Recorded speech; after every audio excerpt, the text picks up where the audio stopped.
Hi, I'm John Stevenson, and we're going to be looking at the Spirit and creation in our continuing studies of the book of Genesis. Genesis 1:1 starts, "In the beginning God created the heavens and the earth."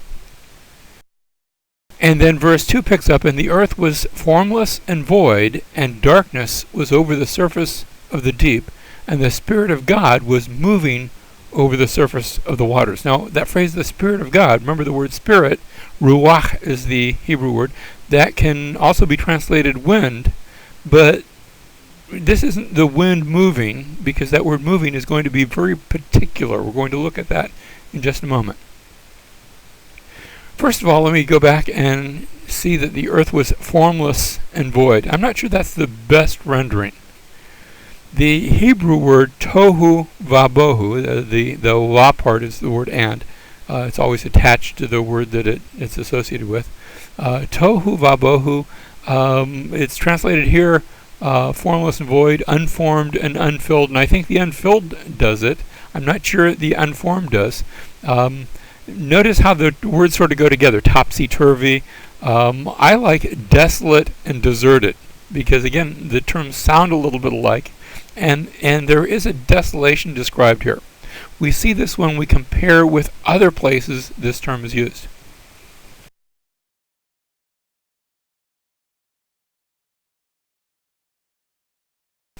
Now, the next two lines are going to be, "And darkness was over the face of the deep." Now, our translation said over the surface of the waters, but it's the same Hebrew word.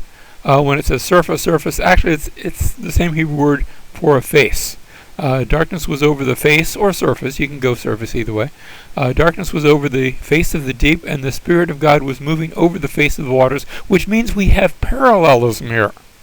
The deep is another way of saying the waters.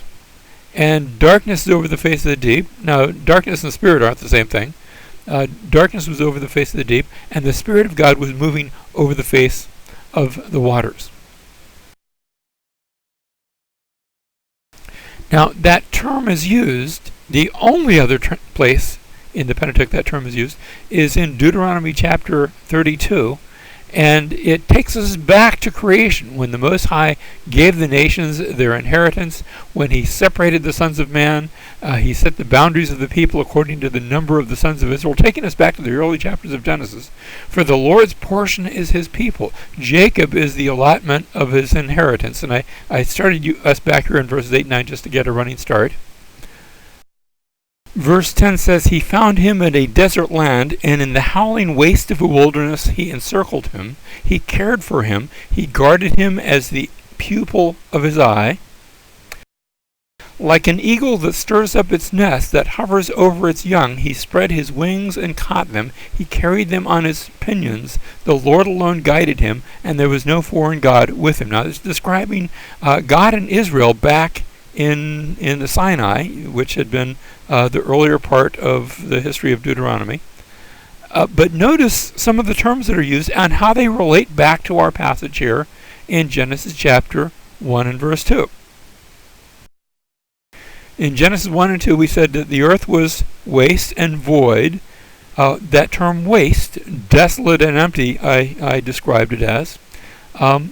In the howling waste, in the howling desolation of wilderness, he encircled him. That the only other time that Moses uses that term is here in Deuteronomy 32, to go back to not the creation, but the beginning of the nation of Israel.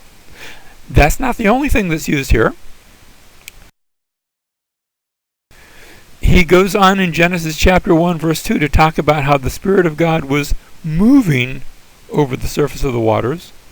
And here in Deuteronomy 32, like an eagle that stirs up its nest, and it's the same Hebrew word, that hovers over its young.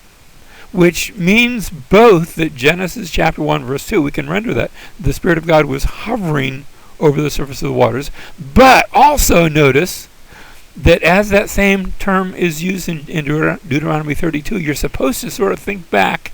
It's supposed to be enough to remind you of what the Spirit of God did back in Genesis chapter 1 and verse 2. So that what's taking place in Genesis 1:2, we have the Spirit hovering over the land, over the world. And here in Deuteronomy 32, we have the Spirit, the Lord, hovering over his nation of Israel.